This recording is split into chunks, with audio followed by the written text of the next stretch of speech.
Hey members and friends, I've been sending out emails updating you on the Trapline for 2023, and today actually I figured I'd get some video on my phone and take you out on the line so you can see a couple of the spots where I'm going. And it's such a beautiful fresh snow morning, one of the best days to be out, so I figured I'd show you around.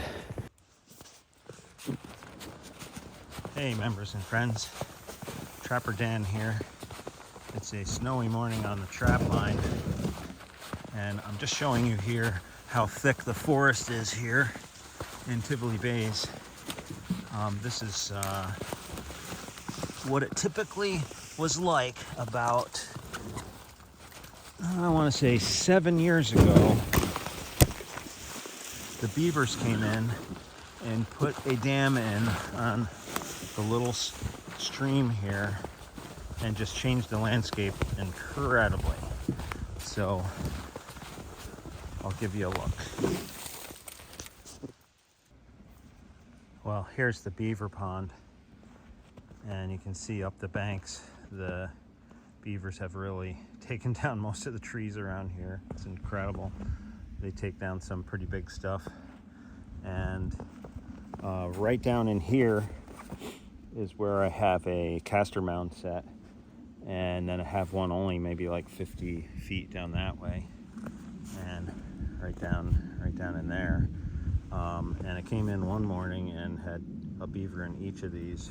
The trap is right down in there, and the mound is right up here, and these logs and these sticks here are like guiding to have the beaver come right up in here and then step in the trap there. You can see I'm cabled off to the tree here. And anyways, I kind of expected I wouldn't have anything in here this morning. Off in that direction where the stream narrows again, the beavers are building well, they have like 3 more dams up in there, and I caught 3 beaver up in there on a 330 conibear, which goes under this log where they were obviously swimming. And then I've caught 3 beaver down here on these castor mounds, and we can see right over there actually, that is a bank den. So there's a bank den there, and the lodge, there's a lodge way down that way somewhere we can't really see from here. But in New York State you have to be at least 15 feet off of the den, and so I just went across the pond and they came over and I caught them. But look at the dam. This is one of the bigger, taller dams I've seen. They just took this narrow area between the bank over there and this bank, and probably that's like, I mean, it's probably like 20 feet from the water surface at the top up here to the water surface at the bottom. It's hard to tell on the video. But yeah, it's been kind of a honey hole for beaver. Very healthy beaver, a lot of fat on them, and averaging around 50 pounds. I haven't actually taken a small beaver out of here, so I'm guessing there's a couple families. And like I said before, it's been about, I want to say about 7 years that this dam has been here, so it's pretty new. And now it's very well established, and it's probably a good time to control these guys a bit. And yeah, so hope you like that. Beautiful snowy morning. We're supposed to get 6 to 12 inches in a couple days, so it'll be real fun coming in here then. All right, have a good one. All right, just heading in to check some more traps here. This is a big beaver pond, which has probably been established for years and years and years, and has a couple lodges on it. And we've been getting beaver off of one side on castor mounds with some footholds, and no drowning because it's too shallow, but we have them either anchored or cabled off to trees. And got a nice muskrat here last week. Funny thing is, I have a couple conibears in a very apparent swimway under a log, and they keep totally going around those. I have a video on the first night these traps were in that a big beaver got missed by the foothold, and it scared him, and he smashed into the conibear and set it off. Obviously didn't go through it, but I think he recognized it was not good, and so since then all the beaver have been swimming around it. So I'm gonna flip my camera over here. Yeah, so the conibears are right under that tree there, and it's real deep right there in the center, like 2 feet deep as opposed to 6 inches on either side. And the foothold for the castor mound is right down in here, and obviously we got a lot of footage off this camera here. I never noticed this before, but I'm at this same big beaver pond, and let's see if I can turn around and show you. Right there is a canoe, like a partly sunken canoe. That's interesting. Maybe come up here with my canoe and go out and check it out. And the lodges for the beavers are right up over in here. But we're gonna go this way, up this end of the pond to the next traps. It's awesome checking the trap line on these fresh snow mornings. I'm on private property here. It's a 125 acre spot. So much wildlife. And I can see, tracks every day that I'm in here, and coming up on deer all the time. And the coyotes are thick in here and the foxes too. But obviously wherever you have feed and water and cover, places for animals to den, you just have a lot of them. And I was going to mention one thing. I enjoy the walking of the trap line. It gets my exercise. But obviously if you had a longer line and you had to use some transportation, I have a fat tire bike that's electric with a wheeled trailer that I suspect I'll use on some longer spots soon. I have a little hitch on my car that goes on. I also have an ATV, and I used to have a snowmobile, but a little talk about that. An ATV, if you're using it on a trap line, you are very quickly going to be making ruts. I mean, they just dig right in, and you're on private property like this, it's probably not going to be very welcome. Obviously when the ground's frozen, you're okay, but then again, it's not the most efficient way. Snowmobile's great when the ground's frozen and you have snow, because you're floating above everything and you're not gonna damage. And the guys who are out on trap lines up in Alaska and stuff, wow, look how beautiful this is. And they'd rather use an old bogey wheel snowmobile so that they can just keep making that trail better every time they go in. So it's just a word on that. Walking, wonderful. Definitely not making a living, but definitely not. But loving walking the trail every day and treading gently, I guess you could say. You can see my trail right here. It's basically wasn't here before I started walking it every single day, but it's all good. So I'll show you the next spot in a second here. Obviously, when you're checking your trap line, you have to be careful not to hurt yourself, because you're by yourself in the wilderness, and if you knock your head and get knocked out, get hypothermia, you could die. Trappers have. So being careful. Definitely have my phone on me. Usually have some water and snacks, just like you would do anytime you go into the wilderness. So over here, what I wanted to show you is it's very interesting how the beaver, it looks like they practice making dams. It's almost like, hey, they send the kids up here and the kids get to practice, because there are like 4 levels of dams here. You can see one right here, and then there's one down there further, and there's actually one up above me here, and I think there's even one more, you know, way down there. So I took this spot because the water is moving and shallow, and you can see my trap is right there under the water, and that one, even when all of this was frozen, that wasn't. So that was my freeze proofing, moving water, great freeze proofing.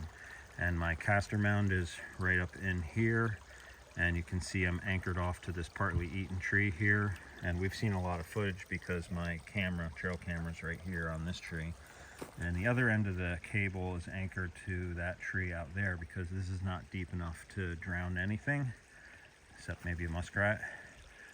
But you can see the beaver are active in here right over there where all those trees are eaten off there.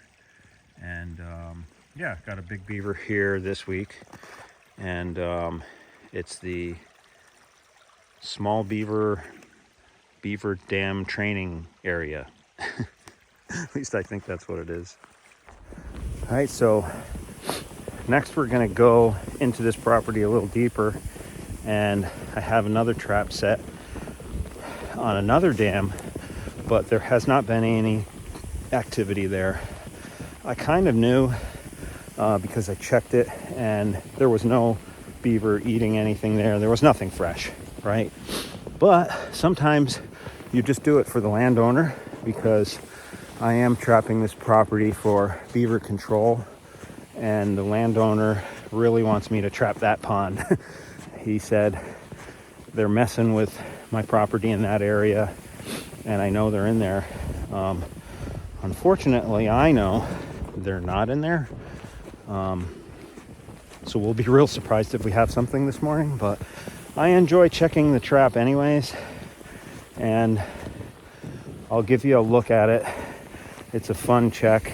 It's a really interesting spot, and I guess if the beavers do come back in, we'll be there waiting for them. So how beautiful is this, right? I actually pretty much figure I'm not gonna get any beaver in at this next set, so I don't bring my sled in because it's kind of hard to get it through all these branches. But if I have a beaver, I'll come back and grab it.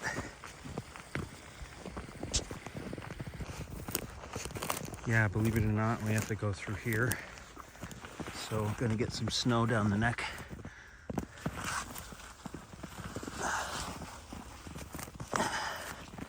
Right over this log.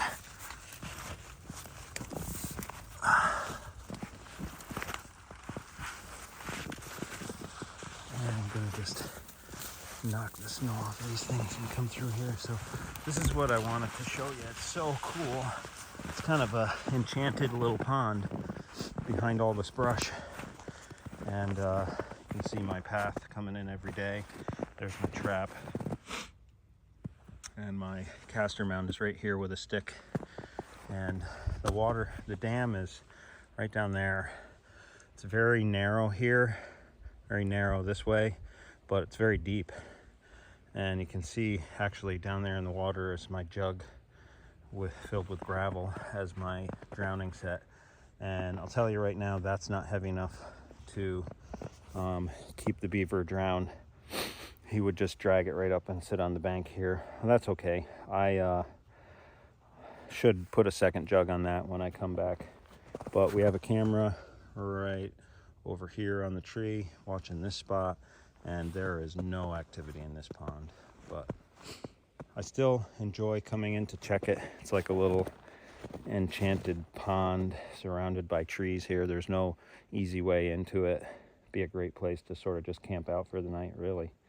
Beautiful. There is evidence of the beaver doing damage around here probably about 3-4 years ago, and maybe if the families start spreading out, they'll come back in here. You can see a nice buck rub on the trail here.